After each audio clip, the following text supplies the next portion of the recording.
Bonjour à tous, alors je suis Sébastien Marnier, je suis réalisateur et le CNC m'a demandé de vous parler de cinéma pendant ce confinement. C'est vrai que depuis plusieurs semaines, notre quotidien est assez sombre et de plus en plus étriqué. On a l'impression tous les jours que les murs se rapprochent un peu plus de nous. Et moi personnellement, le cinéma en salle commence à me manquer sévèrement. Alors heureusement, le cinéma est partout, sur internet, à la télé, en VOD, sur les plateformes. Et alors moi, ce que je fais, c'est que je me suis fait une thématique chelou, une thématique chelou spéciale confinement, une thématique masque. On nous parle de masques toute la journée, on veut des masques, où sont les masques? Alors j'ai commencé par Judex, une merveille de franc-jus, avec des masques tous plus merveilleux les uns que les autres, des masques de pigeons, de tourterelles, d'oiseaux de toutes sortes.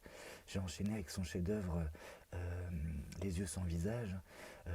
Ça m'a entraîné vers La piel qui habito de Almodovar et ensuite vers Holly Motors de Léos Carax.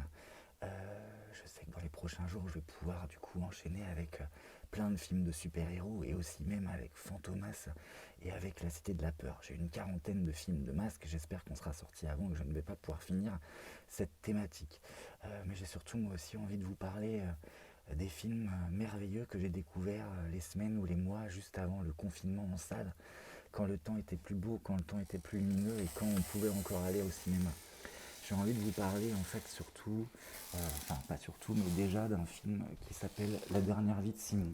C'est un film de Léo Carman, qui est un film fantastique, un premier film vraiment merveilleux, très Spielbergien, et des films fantastiques français, il n'y en a pas beaucoup.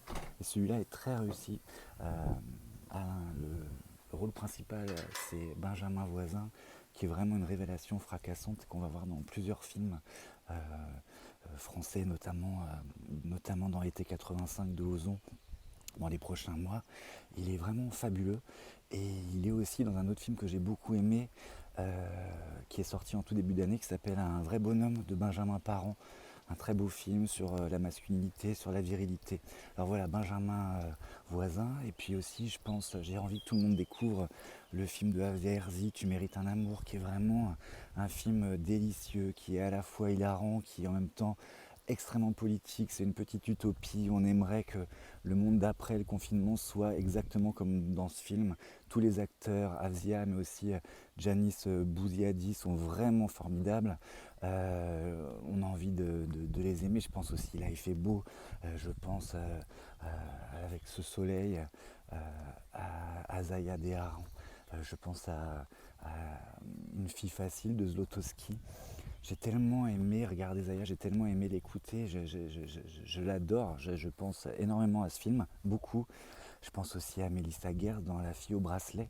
Enfin voilà, on a plein de révélations qui vont faire le cinéma français dans les prochaines années. Et ça, voilà, ça me plaît aussi de penser à l'après, au futur.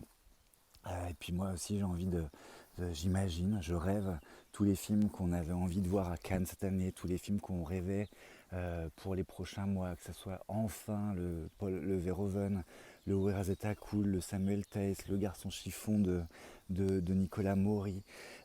Voilà, tous ces films qui vont nous redonner du plaisir, qui vont nous redonner goût sûrement à la vie aussi un peu. Et moi, surtout dès qu'il va pouvoir sortir, je vous conseille vraiment le Madame Claude aussi de Sylvie Verred avec Carole Rocher qui est extraordinaire, que j'ai eu la chance de voir il y a quelques semaines. Voilà, il y aura plein de films et la vie sera belle et la vie sera hyper lumineuse et ça sera vraiment grâce au cinéma. Je vous embrasse.